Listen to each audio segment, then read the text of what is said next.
What points from the articles were surprising?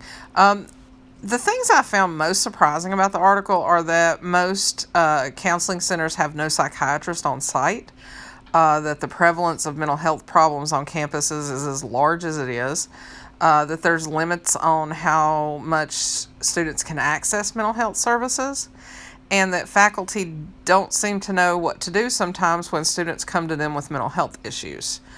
What makes the problem difficult for universities to address? It really all comes down to money. All of these problems boil down to money. Not having a psychiatrist on site is usually because they can't afford to pay a full time psychiatrist. The prevalence of mental health problems on campus, while that is difficult for the universities to address because it's a relatively new phenomenon over the past few years, they're really just ill-equipped to and haven't devoted the funds to it. The limits on mental health services for students, again, comes down to money because they're capping these services so they don't have to hire more mental health professionals.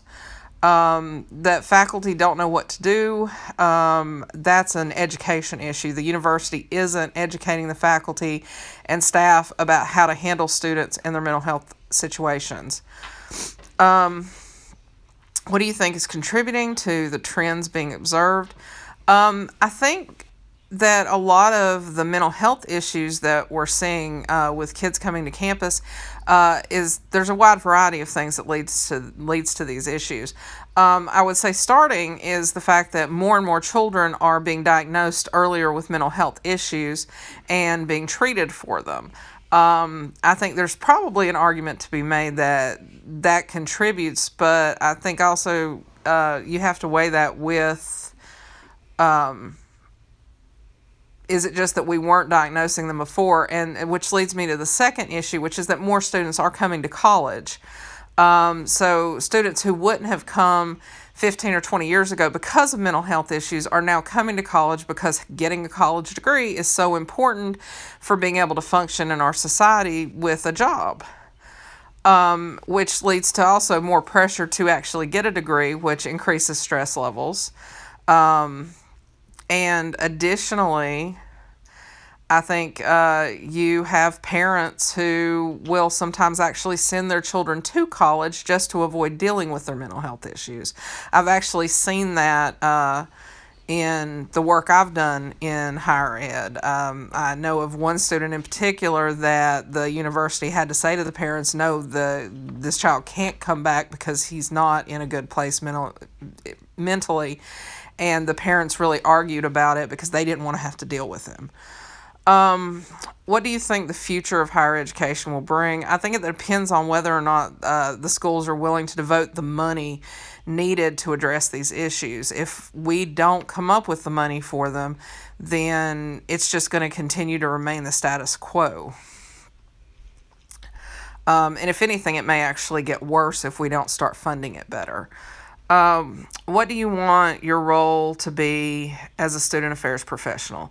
There's a number of ways that I feel like I can actually help with the mental health issues as a student affairs professional. The first thing I would like to do is design programs that assist students who have mental health issues. That would include things like stress reduction, but one of the ideas that I've spoken with ECU about is actually establishing supportive housing for students with severe mental illness, kind of therapeutic foster care for college students is a kind of a way to describe it. We would have host families that would be trained in how to deal with the students, and then they would be paid a stipend in addition to what the students would normally pay for their housing costs.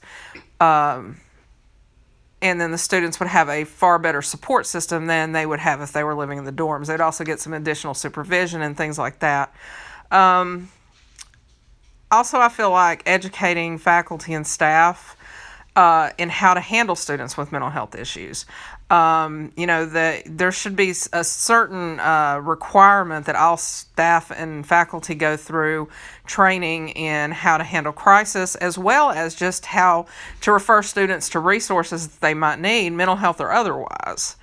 And also, I would like to certainly help to create an environment that fosters empowerment for students and makes them feel like they have a support system that might help reduce the stress and anxiety that sometimes leads to mental breakdown. Thank you.